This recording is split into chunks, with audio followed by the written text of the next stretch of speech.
മോനെ റോണോ, എന്താണ് വിശേഷം? നീ അറബിയൊക്കെ പഠിച്ചോ? എന്ത് പറയാനാ, ശരി ശരി. നീ പോയപ്പോ നിന്റെ ജാക്കറ്റ് ഒന്നും എടുത്തില്ലല്ലോ. എന്റെ പൊന്നമ്മ, ഇവിടെ പൊരിഞ്ഞ ചൂടാണ്, ജാക്കറ്റിന്റെ ആവശ്യമൊന്നുമില്ല. പിന്നെ മോനെ, വീട് വൈറ്റ് വാഷ് ചെയ്യേണ്ട സമയമായി. ആ കാശ് ഇങ്ങ് അയച്ചോ കേട്ടോ. അല്ല, ഇന്നലെ അയച്ച 1 മില്യൺ എവിടെ? അത് ചാരിറ്റിക്ക് കൊടുത്ത്. ചാരിറ്റിയാ? ചാരിറ്റി അല്ലേ നിന്റെ മെയിൻ.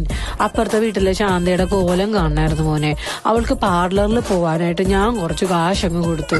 പിന്നെ നീ ആകെ അങ്ങ് ക്ഷീണിച്ചു പോയല്ലോ. കഴിഞ്ഞ ദിവസം ഇൻസ്റ്റാഗ്രാമിൽ ഇട്ട ഫോട്ടോ ഞാൻ കണ്ടായിരുന്നു. ആ മെസ്സിക്കുട്ടനൊക്കെ ഇപ്പൊ ഒന്ന് കാണണം. എന്നാ സുന്ദരനാവൻ. അമ്മേ, ആ പേര് ഇവിടെ പറയില്ലെന്ന് എത്ര തവണ ഞാൻ പറഞ്ഞിട്ടുണ്ട്. ശരി ശരി. പിന്നെ പോർച്ചുഗീസ് ടീമിൽ നിന്ന് വേറെ ആരെങ്കിലും നിന്റെ ടീമിലേക്ക് വരുന്നുണ്ടോ? അല്ലെങ്കിൽ റയൽ മാഡ്രിഡിൽ നിന്ന് ആരെങ്കിലും വരുവാണെങ്കിലും പറയണേ. അവരുടെ കയ്യിൽ ഞാൻ നിനക്ക് കുറച്ച് ഉണക്കച്ചെമ്മയും വല്ലതും കൊടുത്തു വിടാന്ന് ഓർത്തിട്ടായിരുന്നു. അതൊന്നും വേണ്ട, ഇവിടെ കുബൂസും തൈരൊക്കെ ഉണ്ട്.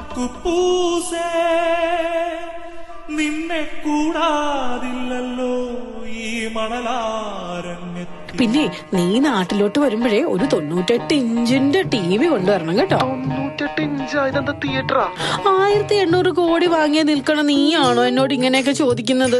ആ കണക്ക് ഇടയ്ക്കിടയ്ക്ക് ഇവിടെ പറയലട്ടോ അമ്മ. ശരി ശരി. പിന്നെ മോനെ, നീ എന്തായാലും ഗൾഫ് രാജ്യത്തല്ലേ, അപ്പൊ അവിടെ പോകുമ്പോ ഒട്ടകത്തിന്റെ പുറത്തൊക്കെ കേറിയിട്ട് ഫോട്ടോസ് ഇടണം കേട്ടോ. ഇൻസ്റ്റാഗ്രാമിലൊക്കെ കുറച്ചുകൂടെ ഫോളോവേഴ്സ് അങ്ങ് കൂടട്ടെ. പിന്നെ ഡേറ്റ്സ് നല്ലോണം കഴിച്ചോ. കുറച്ച് ഇങ്ങോട്ടും കൊടുത്തയക്കണം, അപ്പുറത്തെ വീട്ടിലൊക്കെ കൊടുക്കാലോ. മതി മതി മതി, ആ ലിസ്റ്റ് നീട്ടണ്ട. എന്നാ ശരി. എന്നാ നീ ഇനി അടുത്ത സൺഡേ വിളിക്കണേ. ഇല്ല, ഞാൻ ഫ്രൈഡേ വിളിക്കാം. ഇവിടെ ഫ്രൈഡേ ആണ് ഓഫ് അമ്മ. പിന്നെ ഇവിടെ ഫേസ്ബുക്കും വാട്സാപ്പ് കോളൊന്നും ഇല്ല, അത് ബാനാണ്. അതുകൊണ്ട് കാർഡ് 30 റിയാലിന്റെ കാർഡ് മേടിച്ചിട്ട് വേണം വിളിക്കാനായിട്ട്. എന്നാ വെച്ചോ കാശ് കളയണ്ട.